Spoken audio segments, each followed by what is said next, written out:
안녕하세요. 제 사연을 들어주시려고 찾아와 주신 여러분께 활기찬 마음으로 인사부터 드리도록 하겠습니다. 저는 지금 막장 같은 인생을 청산하고 새 출발을 하기 위해 마음을 다잡고 사는 아직 40이 되지 않은 신세대 여성입니다. 제가 제 입으로 저를 소개하려고 하니까 어떤 수식어를 붙여야 하지만 제 성격에 대한 이해가 빠르게 이루어질지 고민이 많았는데 결국은 진부한 말로 시작하게 되네요. 여러분들은 살면서 얼마만큼의 인내심을 가지고 버티십니까? 저는 인내심이 무척이나 부족한 사람이라 생각하며 살았는데 그건 완벽한 제 오해였습니다. 이런 일을 셀 수 없이 겪어놓고도 사람을 고쳤을 수 있다고 생각하며 제 스스로 마음의 병을 키우며 살았던 과거를 생각하면 저는 인내심이 대단한 사람이었습니다. 하지만 인내심이 아무리 많은 사람이라도 몇 번의 고생을 하다 보면 결국에는 바닥을 드러내지 않겠습니까? 저는 결국 끝판왕까지 겪게 되었습니다. 사람이 한 번 호구로 보이면 밑도 끝도 없이 남들에게 우습게 보인다는 말이 어떤 뜻인지 절절하게 겪고 나서야 그 말이 이 말이구나 하게 되었습니다.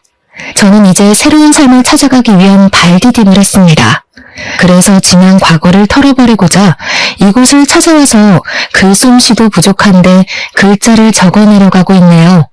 이쯤 되면 얼마나 기가 막힌 이야기들이 펼쳐질지 궁금하실 텐데요. 지체 없이 바로 이야기를 시작해보도록 하겠습니다.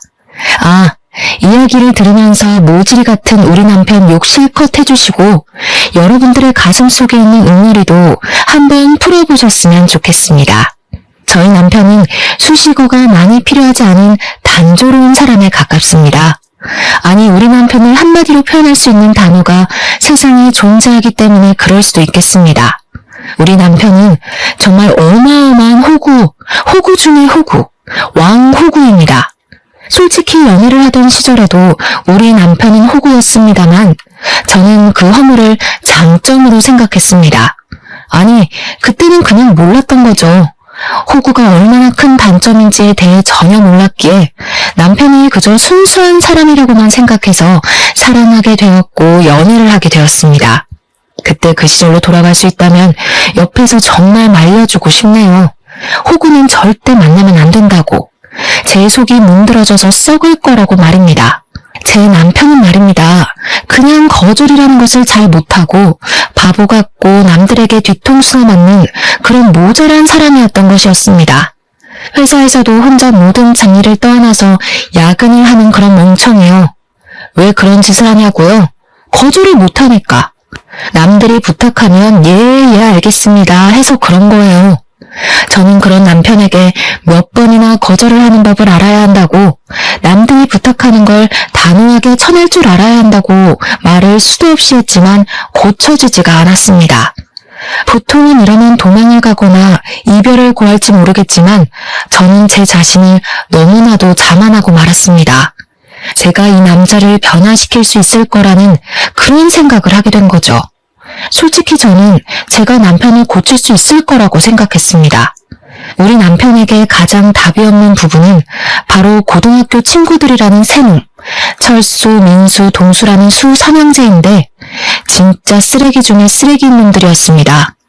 우리 남편은 친구라고 부르는 사람들이지만 제 생각에 그들은 남편을 친구라고 생각하지 않는 것 같았습니다. 결혼식 전에는 전혀 느끼지 못하고 있었는데 결혼식 이후에 완전히 제 생각을 바꿔놓은 놈들이 바로 그 쓰레기 수 3형제였습니다. 결혼식 당일에 축의금을 셋이서 각각도 아니고 합쳐서 10만 원을 내고서는 자기들 여자친구까지 알뜰하게 불러서 뷔페를 박살내고 간 걸 시작으로 말입니다. 결혼 이후에 저희 신혼집을 매일같이 찾아와서 술을 달라고 하질 않나, 밥을 달라고 하질 않나, 근처에 볼 일이 있는데 시간이 남는다고 집에 와서 낮잠을 자질 않나. 정말 제가 이 사람들은 뭐지? 소리가 절로 나올 정도로 저희 집에 찾아와서 민폐란 민폐는 전부 다 끼치고 가는 놈들이었습니다. 시간과 장소를 가리지 않고 대문을 두들겨 대는데 자다가도 벌떡 일어났던 적이 한두 번이 아니었습니다. 한 번은 저희 남편이 야밤에 나간다고 하길래 어디를 가는 거냐고 물어보니까 술 삼형제 중에 민수라는 놈이 술을 마셨는데 술값이 없다면서 남편을 불렀다는 겁니다. 옷을 갈아입으면서 민수가 기다리겠다고 빨리 다녀온다는 답답한 남편놈의 멱살을 그날 처음으로 잡아보았습니다. 당신이 무슨 억만장자야? 갑부야? 무슨 돈을 그렇게 맨날 내주겠다고 난리를 쳐. 그것도 이 밤에 자다 말고 술값을 내주러 간다고. 오죽 부를 사람이 없었으면 나한테 연락을 했겠어. 민수가 원래 그런 애가 아니잖아. 아니긴 뭐가 아냐.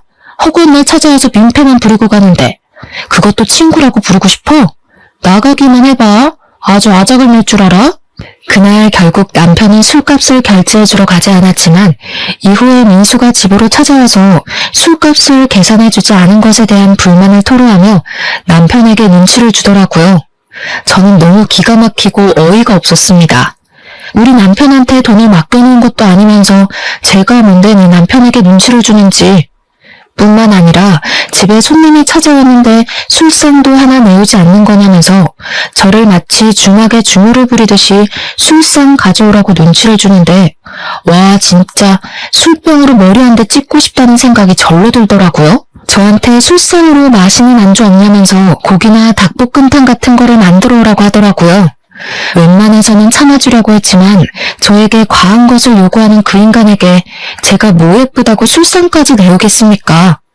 철수라는 놈은 만나기만 하면 자기한테 좋은 물건이 들어왔다면서 하나 장만하라고 남편을 꼬시는 다단계의 영업사원이었습니다. 동수는 말하기도 싫은 완전 생 양아치 중의 양아치였고요. 오갈 곳이 없다면서 갑자기 우리 집에 찾아와서는 하루만 자고 가겠다는데 남편은 이부자리 펴주더라고요.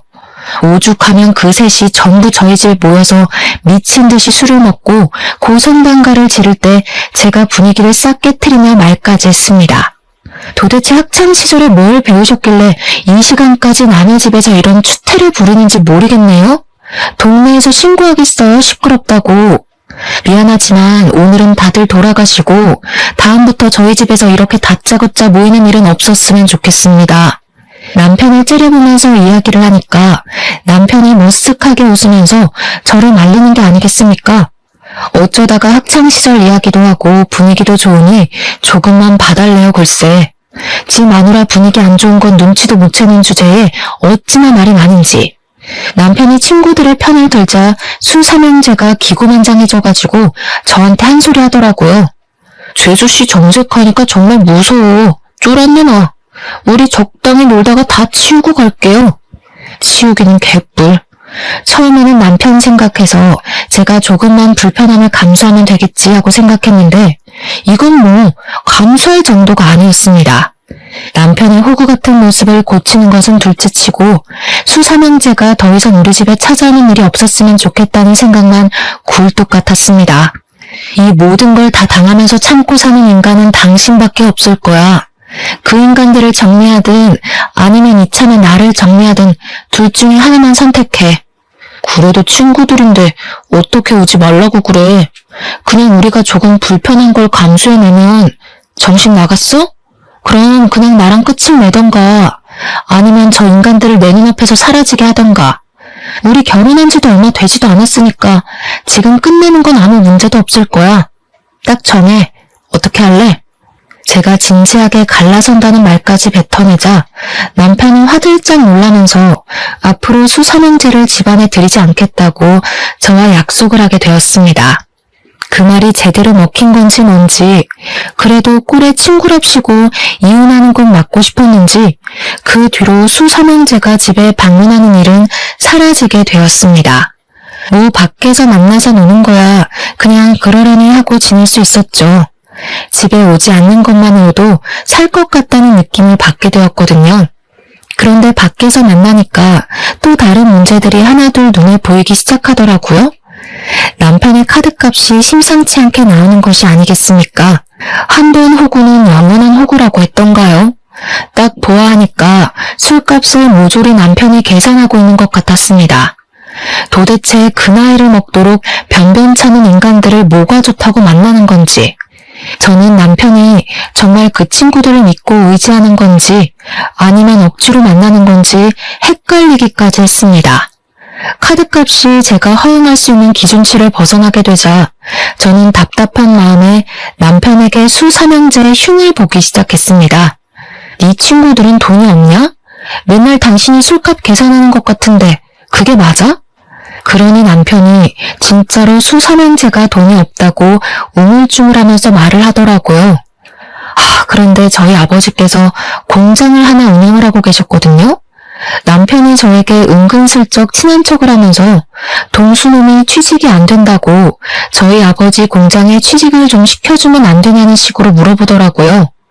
저희 아버지 공장이 전문성을 띠고 있는 업종이기도 하고 자격증이 있어야지만 일을 할 수 있는 곳이기도 하고요. 그리고 청렴결백으로 운영을 해오신 분이세요. 저희 친정아버지야말로 존경받는 기업인으로 추대받아 마땅한 분이신데 그런 아버지께 취업 청탁을 그것도 할 줄 아는 게 없는 동수놈을 말입니다. 저는 남편을 아주 하찮게 바라보면서 우리 아버지 공장은 그렇게 청탁을 해서 들어올 수 있는 곳이 아니라고 딱 잘라서 거절을 했습니다. 어떡하지? 이미 말을 해본다고 했는데. 장인어른 공장이라서 취업 걱정 안 해도 된다고 큰소리 떵떵 쳤는데 장인어른한테 부탁 딱 한 번만 들어보면 안 되냐? 그래도 내 친구인데 해주시지 않을까? 우리 아빠 공장인데 왜 당신이 큰소리를 떵떵 쳐서 이사다를 만들어? 절대 안 되니까 그런 줄 알아. 그 뒤로 동수놈은 우리 집에 일부러 찾아와서 저 보라는 듯이 남편에게 눈치를 주는 말을 서슴지 않게 뱉더라고요. 제가 공장 취업은 절대 안 된다고 못을 박은 이야기를 동수놈에게 전달을 한 건지 뭔지 눈에 훤히 보이는 수틀림에 어이가 없어서 웃음까지 나오더라고요. 동수놈은 제가 아무런 반응이 없자 일부러 더 남편에게 비꼬아대면서 이야기를 하기 시작했습니다. 내가 말이야, 너도 알다시피 공부는 못했어도 일은 되게 잘하는 편인데 단순 노동 같은 거 말이야. 감시 같은 것도 잘하고 사실 공장 같은 데서 하는 일이라고 해봐야 단순 노동 정도 아닌가? 요즘은 뭐 로봇도 다 한다며. 그러자 옆에서 철수와 민수까지도 맞장구를 쳐주면서 은근슬쩍 저희 친정아버지 공장 이야기를 꺼내면서 제 눈치를 살펴보는 게 아니겠습니까? 그러고 보니까 제주씨네 친정이 무슨 공장 한다고 그러지 않았었나? 네, 맞아요. 저희 친정아버지께서 공장 운영하시죠. 근데 요즘 일하겠다는 경력자들이 한둘이 아니더라고요. 아버지께서도 인력이 넘쳐서 곤란하다고 하시는데 제가 우리 공장에서 일을 할 수 없다는 뉘앙스를 팍팍 풍긴 이후로 남편은 저에게 엄청나게 서운하다는 식으로 그때 이야기를 꺼냈습니다. 본인이 정말 고등학교 시절부터 친하게 지내고 믿고 의지하는 친구인데도 불구하고 아무런 도움을 줄 수 없다는 게 분하다고 말입니다. 절친이 힘들 때일수록 도와주고 해야 하는 거 아니냐고, 그래야 나중에 자기도 뭐 도움을 받을 수 있는 거야 하면서 구시렁거리는데 참새가 짹짹대는 줄 알았습니다. 제가 그냥 별다른 말하는 것도 우스워질 것 같아서 아무 소리 하지 않고 일관되게 남편을 무시하고 있었는데 남편은 계속 멈추지 않았습니다. 아니, 무슨 불만은 자기 혼자만 가지고 있겠습니까? 당연히 저도 불만이 넘치니까 남편을 붙잡고 결국에는 화를 냈습니다. 도대체 고등학교 친구들이라고 하던데 친구가 맞긴 맞아? 맨날 당신이 술값 내고 도와주고 하는 걸 보면 괴롭힘을 당하는 것처럼 보이지 친구 같아 보이지 않아. 당신 혼자만 친구라고 생각하는 거 아니냐고. 그랬더니 콧김을 뿜어대면서 지금 자기와 친구들을 무시한 거라면서 저에게 본인은 작은 방에서 자겠다고 안방에서 같이 자는 걸 거부하기 시작했습니다. 저는 각방 선언을 하는 남편에게 어이가 없어서 그래, 그럼 그냥 각방 쓰자 하고 선언을 했습니다.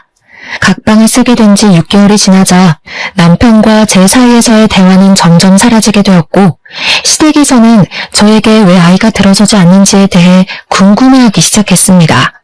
제가 굳이 남편이 각방을 쓰자고 한 것에 대해 변명을 해주고 숨겨야 할 필요가 있겠습니까? 그냥 시모에게 말을 해버렸습니다. 남편이 각방을 쓰자고 해서 지금 따로 자고 있다고 하니까 남편이 화들짝 놀라면서 저를 있는 힘껏 째려보는 게 아니겠습니까? 도대체 자기가 그렇게 째려보면 못 쩐다고 무섭기라도 할 줄 알고 그러는 건지. 각방을 쓴다니 그게 무슨 말이야? 너네 싸웠니? 저는 이때다 싶어서 그동안 남편이 호구짓을 하고 다닌 것과 저에게 동수의 공장 취업 청탁을 한 짓에 대해 낱낱이 고했습니다. 그랬더니 시모가 갑자기 남편의 등짝을 사정없이 때리면서 곡소리를 내는 것이 아니겠습니까? 너 아직도 그 날라리 놈들한테 꼼짝도 못하고 그러고 살고 있는 거야? 부탁할 게 따로 있지 취업 청탁을 부탁하고 그래. 걔네가 너 고등학교 때 얼마나 괴롭혔니 너를. 내가 속이 상해서 온 아이고 우리 며느리 볼 낯이 안 선다 내가. 그러면서 시모가 제 손을 잡고 남편이 고등학교 때 그 수삼형제에게 얼마나 당하고 살았었는지에 대해 하나하나 말을 해주시는 게 아니겠습니까? 남편이 쪽이 팔린 건지 시모에게 그만하라고 소리를 치는데 저는 사건의 모든 것이 궁금해서 시모에게 계속 이야기를 해달라고 했고 상상을 초월하는 이야기를 전히 들었습니다. 그러니까 소위 요즘 말하는 학교 폭력에 관한 이야기들처럼 남편이 수삼형제에게 고등학교를 다니는 내내 괴롭힘을 당하면서 살았다는 것이었습니다. 성인이 된 이후에 우연히 만나게 되었는데 남편한테 잘해주니까 남편이 또 홀라당 넘어가서는 그놈들이랑 어울려 지낸다는 겁니다. 진짜 시모의 속마음이 얼마나 터져나갈지 100% 공감이 가는데 우리 남편은 팔푼이 같은 모습을 하면서도 자기 가족들에게만 자존심을 세우고 있었던 거죠. 사람이 허세가 있는 건 좋은 것이 아니지만 너무 없는 것도 사실 별로지 않겠습니까? 저는 남편에게 정이 팍팍 떨어지고 있었습니다. 시모는 제 손을 잡으면서 아무리 그래도 이미 결혼을 한 사이고 가족이니까 허물을 덮을 줄도 알아야 한다며 결국에는 남편의 편을 들어주더라고요. 각방 쓰는 걸 멈추고 부부 사이가 좋아지려면 아이를 하루빨리 가지는 것도 방법이라고 하면서 저를 설득하기 시작했습니다. 하지만 이미 저희 부부 두 사람 사이에는 돌이킬 수 없는 골이 존재하고 있었는데 그렇게 쉽게 모든 것이 해결되겠습니까? 그러던 남편이 어느 날 갑자기 저와 상의도 없이 갑자기 직장을 이직하겠다는 허튼 소리를 짓거리더라고요. 제가 어이가 없어서 남편에게 그게 무슨 말도 안 되는 소리냐, 지금 다니는 직장이 탄탄한데 굳이 다른 직장으로 이직을 해야 할 이유가 있냐고 말렸습니다. 그랬더니 이직을 하려는 회사가 미래 전망이 좋은 회사고 자기에게 승진도 보장이 되어 있다고 말을 하는 게 아니겠습니까? 세상에 어느 회사가 승진을 보장해준다는 건지 말이 안 된다고 생각해서 지금 다니는 회사나 잘 다니라고 했더니 자기가 하고 싶은 대로 하면서 살고 싶다는 겁니다.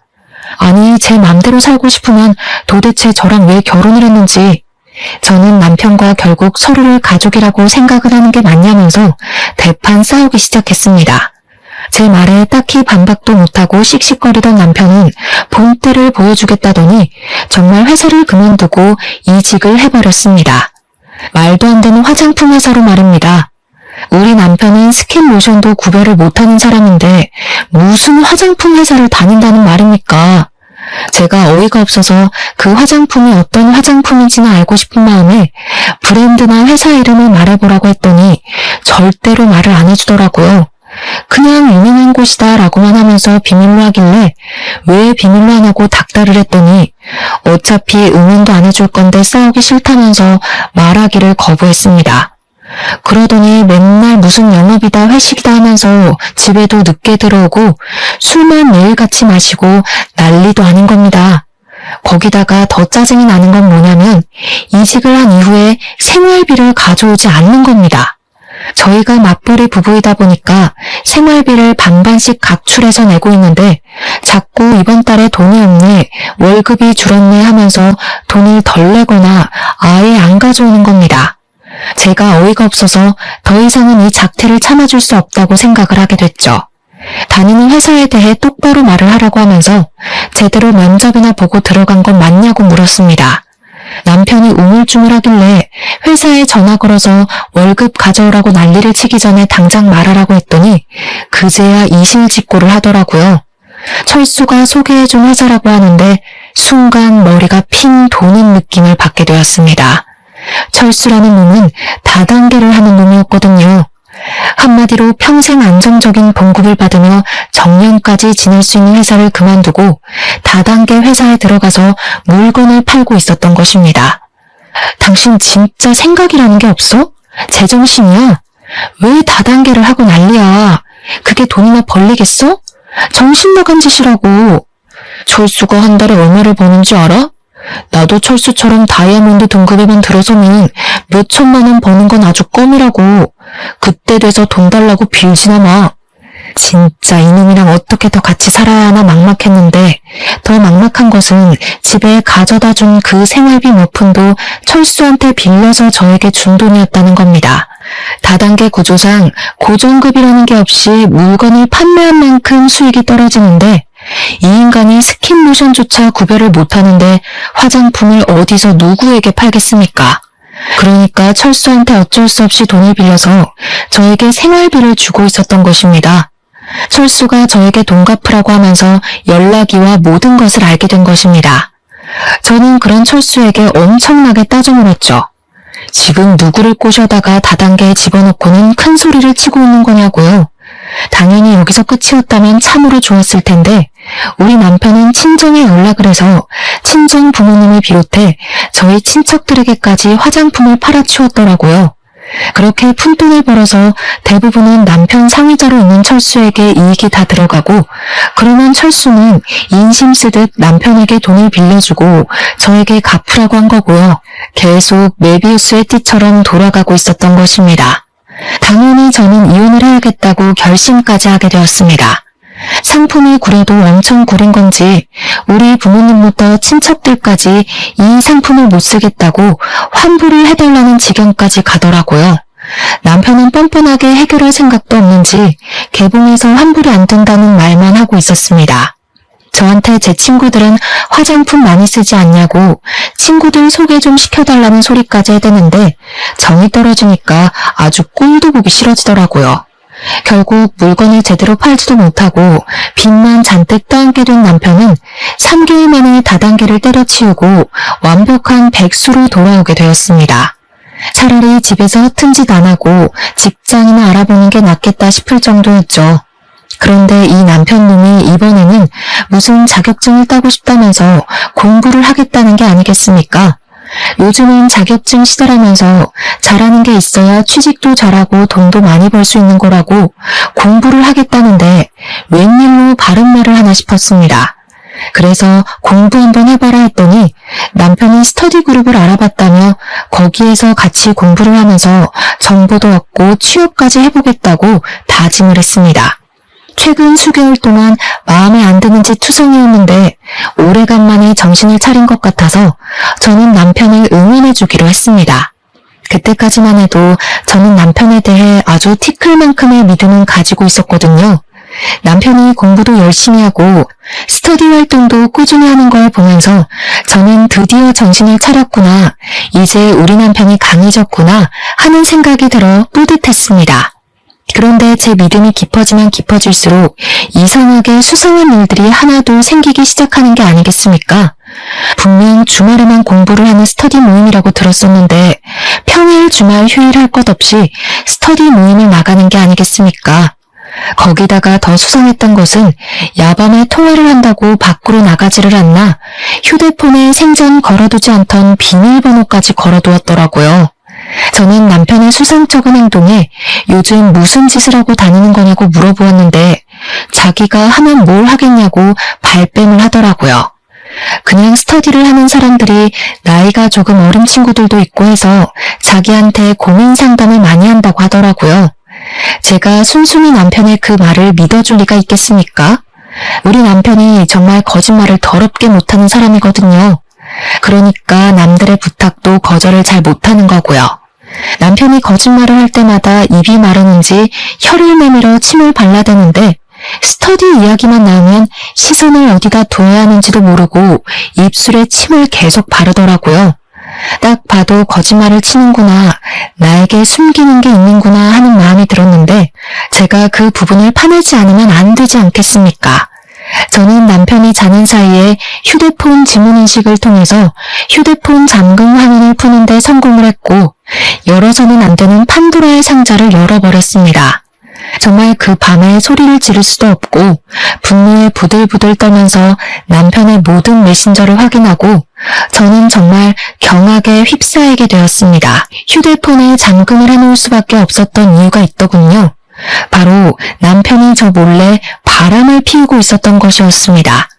알고 보니 스터디에 간다던 남편은 아예 스터디 활동이라는 것을 시작한 적도 없었고 웬 처음 보는 단톡방에 들어가서 다른 여자와 바람을 피우고 있었던 겁니다. 그 단톡방이 말입니다. 스터디를 가장한 유부 남녀들의 은밀한 모임이었던 것이었습니다. 한마디로 남편의 상간녀 또한 유부녀라는 소리였습니다. 심지어 그 여자와 함께 나눈 대화 내용에는 제 욕이 정말 입에 담기 힘들 정도로 어마어마하게 담겨 있었습니다. 우리 남편이 평소에 저를 이렇게 생각하는 것도 충격적이고 불륜녀에게 환심을 사고 싶어서 저를 팔아치운 것을 알게 되니 기분이 나락으로 가더라고요. 집에는 바가지를 박박 긁어대는 여편네가 있어서 살기 힘들다. 여편네 친정 또한 기가 세서 내가 놀리고 산다면서 제 욕에 우리 부모님 욕까지 들어있는데 글쎄 저희 아버지 욕은 정말 너무 심해서 참아주기가 힘들 정도였습니다. 저희 아버지가 운영하시는 공장이 거품이 가득 끼어있다부터 시작해서 친인척들은 다 뒤로 해먹고 있을 거다. 장인어른도 깨끗한 사람은 아니다 하면서요. 한평생 뒷돈 한 번 받지 않고 청렴결백하게 공장을 운영하신 우리 아버지를 모욕하는 말을 보았을 때 저는 정말 눈꺼풀이 파르르 떨렸습니다. 너무 화가 나서 눈물이 나올 것 같은 기분이 뭔지 아십니까?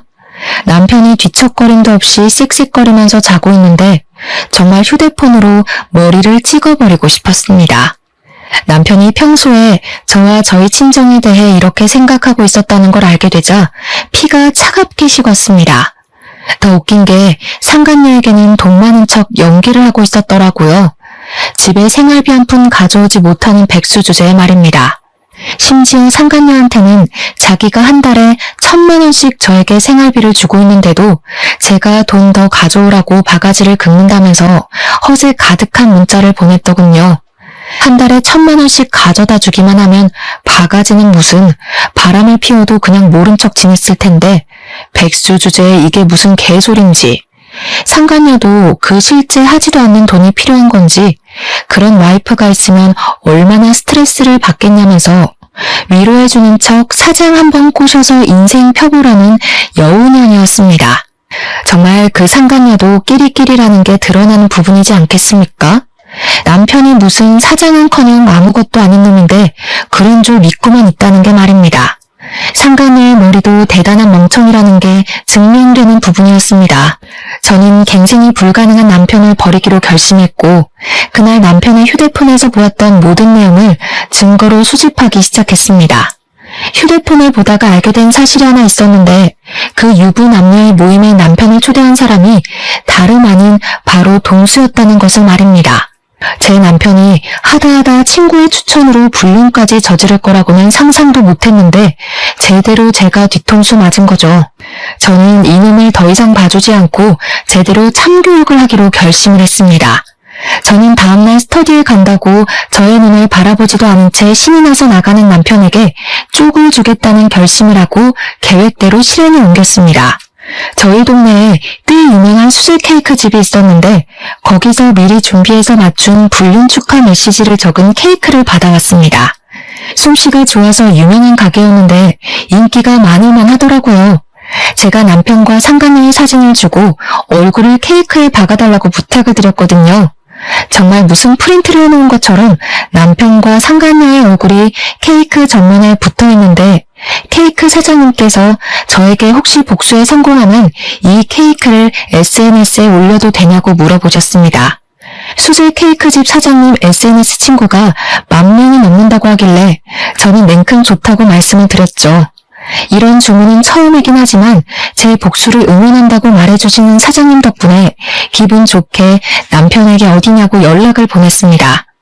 남편은 당당하게 지금 스터디를 하고 있는 중이라면서 저에게 사진을 한 장 전송해 주더라고요.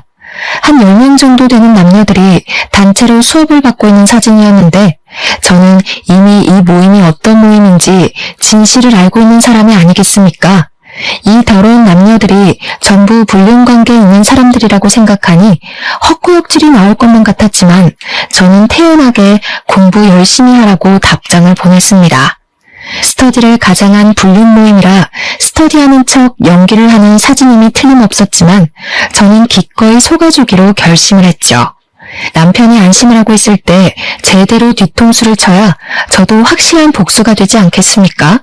어차피 저는 전날 이미 남편의 휴대폰을 뒤져서 남편이 어디에서 저 모임을 하고 있는지 장소와 시간까지 전부 알아두었기에 거침없이 남편을 찾으러 갔습니다. 솔직히 저도 심장이 두근두근하긴 했지만 이게 두려움에서 나오는 심장박동인지 아니면 복수를 하기 전 흥분해서 두근거리는 건지 알 수가 없었습니다.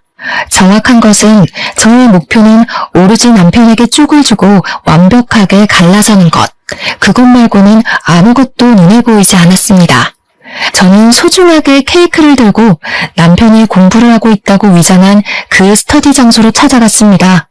구석진 자리에 불륜 남녀들이 한데 모여 하하호호 하면서 떠들고 있는데 얼굴이 경직된 상태로 성큼성큼 다가가니 남편이 저를 보고 동공지진이 일어나더라고요.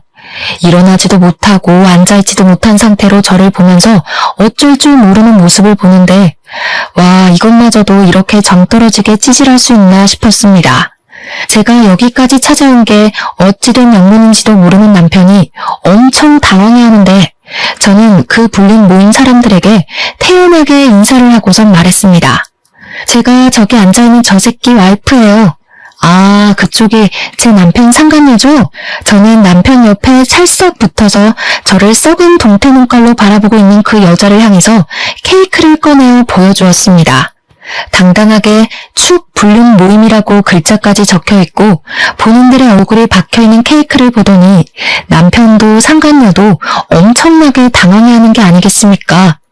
저는 이렇게 쫄려할 거면서 왜 불륜을 저지르고 다니는 건지 이해가 가질 않았지만 오히려 상대방이 반응을 해주니까 저는 차분해지더라고요. 거기 모여있는 사람들이 아무 소리도 하지 못하고 저만 바라보고 있길래 일부러 여유 있는 척 웃으면서 케이크를 한 조각씩 드시라고 했습니다. 일부러 제가 커팅을 하는데 불륜 남녀의 영원한 사랑을 기원한다는 글자와 남편과 상간녀의 얼굴을 칼로 조각조각 내서 주었습니다. 아마 자기 얼굴이 난도질 당하는 걸 눈앞에서 목격했으니 기분이 꽤 나빴을 거라고 생각합니다. 그러자 불륜녀가 난도질이 된 자신의 얼굴과 케이크를 보면서 저에게 소리를 치더라고요. 야! 이게 무슨 짓이야? 당신이 여길 어떻게 알고 나타나서 일단 집에 가자. 집에 가서 이야기하자 우리. 다 오해야. 내가 설명할게. 오해? 와, 바람 피우는 상간녀 속상하게 너희들 사이가 오해라고 말을 하는 거야? 아니, 그게 아니라 여기서 이게 뭐하는 짓이야. 뭐하는 짓? 지금 내가 너한테 묻고 싶은 말이 그거야. 너는 지금 뭐하는 짓이야? 공부? 자격증? 진짜 까고 있네. 여기서 이 어린 년이랑 바람 피우는 게 너한테는 공부냐? 쪽팔린 줄 알아. 그 나이 처먹고 돈도 없어서 빌빌거리는 주제에 누가 누구랑 불륜을 저지르고 있는 건데?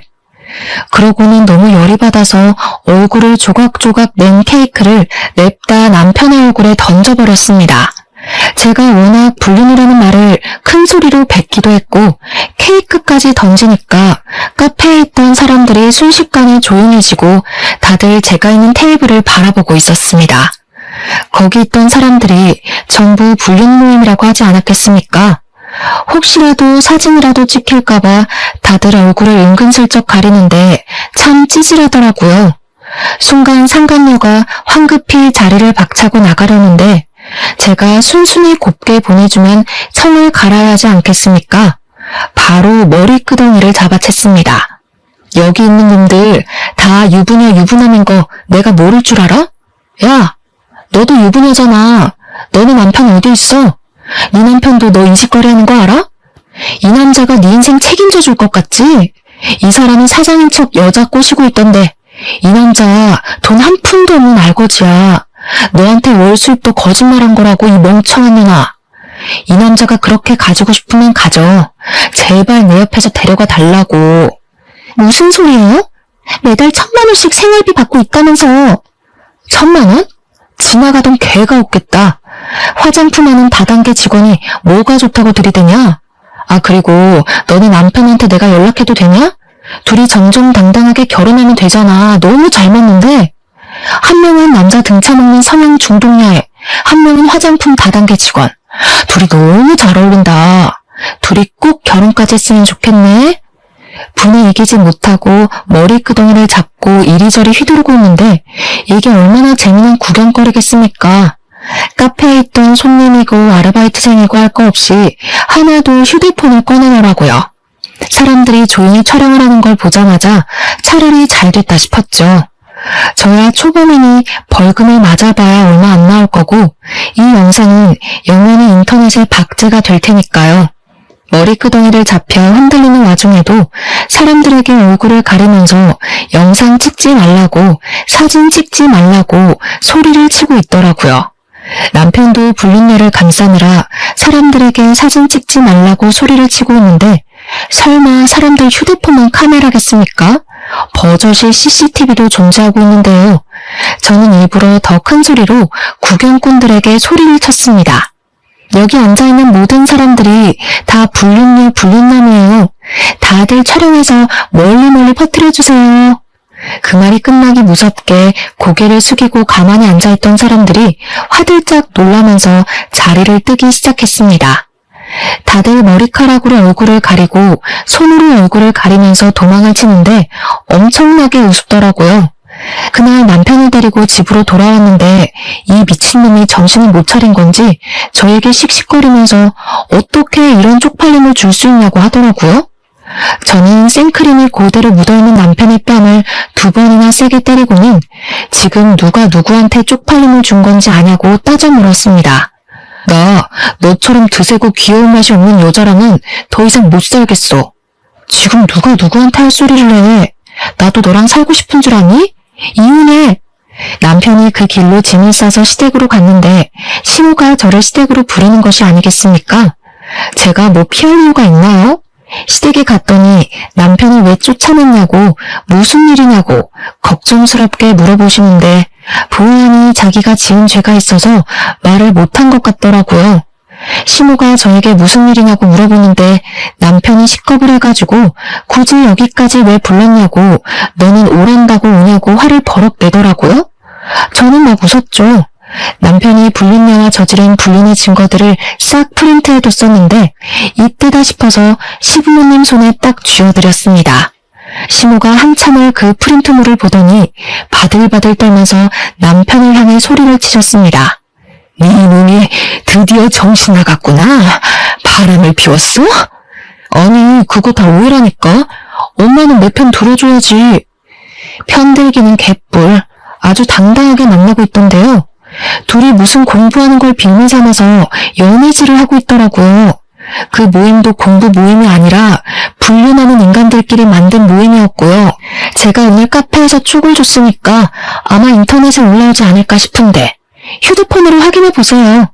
그랬더니 시부모도 남편도 휴대폰을 열더니 이것저것 검색을 하는 게 아니겠습니까? 아, 어머님, 그리고 제가 말씀드렸죠? 그 3명이 남편 인생 망하게 만들 거라고요. 여기 불륜 모임을 누가 소개해준 줄 아세요? 동수가 초대했어요. 동수가 아주 친구 인생 제대로 망치고 싶었는지 바람 피우라고 등 떠민 거라니까요. 그러게, 제가 그 3명이랑 멀리하라고 할 때 남편 정신 차리고 영 끊으면 이런 일까진 안 일어났겠다. 그렇죠? 하여튼 저는 이혼의 소송까지 모조리 할 준비가 되어 있으니까 그렇게들 하세요. 그 말을 끝으로 시댁에서 미련 없이 나왔는데 등 뒤에서 시모가 막 물건을 집어던지면서 남편에게 화를 내는 소리가 나더라고요. 예전에 시모가 젊었을 때 시모 몰래 바람을 피웠던 적이 있었는데 시모가 그 뒤로 바람 피우는 놈이라고 하면 아주 기겁을 하고 싫어했다더라고요. 그래서 시모가 큰 소리를 내면서 남편에게 자기 아비한테 배운 게 그거밖에 없냐고 나가 죽으라고 남편을 향해 발길질을 하고 계시더라고요. 궁금해서 뒤를 슬쩍 돌아보니까 남편이 시모 다리에 매달려서 빌고 있는데 어찌나 궁상맞던지 3주 정도의 시간이 흐르고 난 뒤 대충 정리할 거 다 정리해서 협의 이혼을 하기로 한 날 남편과 마주하게 됐는데 남편 몰골이 말이 아니더라고요. 살도 쪽 빠져가지고 얼굴이 정말 죽을 상이 되어서는 저를 보자마자 눈물을 줄줄 흘리는 게 아니겠습니까? 갑자기 제 발 앞에 무릎을 꿇으면서 자기가 잘못했다고 이혼 안 하면 안 되냐고 하는데 뭘 잘못 처먹었나 싶었습니다. 저는 나름 그놈의 사정이 궁금해서 무슨 일이냐고 물어보았습니다. 철수한테 내용 증명이 도착하는 바람에 우리 부모님이 빚이 있다는 사실까지 알아버렸어. 엄마가 나를 얼마나 팼는지 오갈 곳도 없고 집에서는 하루 종일 눈치만 보이고 취직도 안 되고 돈 벌어서 알아서 갚으라고 해서 나 지금 막노동 뛰고 있어. 내가 다시 취직해서 안정적으로 돈 벌어올 테니까 한 번만 봐주면 안 될까? 불린내랑도 다 정리했어. 진짜 한 번만 용서해줘. 내가 2번 다시는 이런 일로 당신 실망시키지 않을게. 그래, 앞으로 정신 똑바로 차리면서 살았으면 좋겠고, 하지만 이혼은 절대로 못 눌러줘. 법원 앞에서 엉엉 소리를 내면서 울고불고 하는데 법원을 지나가는 사람마다 남편 꼴을 보고 혀를 끌끌 차더라고요. 남편이 잘못했나 보네. 그러니까 이혼을 당하지 하며 한 소리씩 하시면서요. 협의 이혼을 하는 그날까지 또 통쾌한 일이 하나 더 있었는데 그날 찍힌 동영상이 동네 맘카페에 싹 풀리면서 남편은 또 한 번 인생의 타격을 받게 되었습니다. 정말 각종 커뮤니티 사이트마다 케이크 불린남으로 박제가 되면서 길 가다가 사람들이 알아볼까봐 고개도 숙이고 다니고 완전 페인처럼 산다고 하더라고요. 시부모는 저에게 미안하다고 장문의 메시지를 보내시곤 했지만 저는 그냥 읽고 씹어버렸습니다. 사람들은 말입니다. 자기 분수에 맞게 어울려 살아야 한다고 생각을 합니다. 그리고 친구 따라 강남 간다는 말처럼 친구도 제대로 골라서 사귀어야 하고요. 그냥 한순간의 실수로 바람만 피웠으면 저에게나 나쁜 놈이지 않겠습니까? 도대체 다단계는 왜 해가지고 이도 저도 아닌 놈이 되는지 모르겠습니다. 저는 이혼을 한 이후에 아주 행복한 솔로 라이프를 즐기면서 살고 있는 중이랍니다. 아직 제 나이가 40도 되지 않았으니까요. 이 남자 저 남자 만날 남자 하나 없겠냐 하는 마음을 먹고 편하게 살고 있는 중입니다. 전 남편이랑 살던 집 정리해서 나온 돈으로 혼자 살만한 투룸을 얻었고요. 위자료까지 싹 받아 챙긴 돈으로 노후 자금을 마련해두니 너무나도 편하더라고요. 이래서 잘릴까 당장 생활비 부족할까 신경을 안 써도 되고요. 오죽하면 늘 명치가 답답하고 아팠었는데 싹 내려갔지 뭐예요? 생각을 해봤는데 굳이 안 될 것 같은 놈 질질 끌고 갈 필요가 없더라고요. 제 인생 당당하게 저 혼자 즐겨보려고 노력하며 남은 인생 누구보다 멋들어지게 살겠습니다. 감사합니다.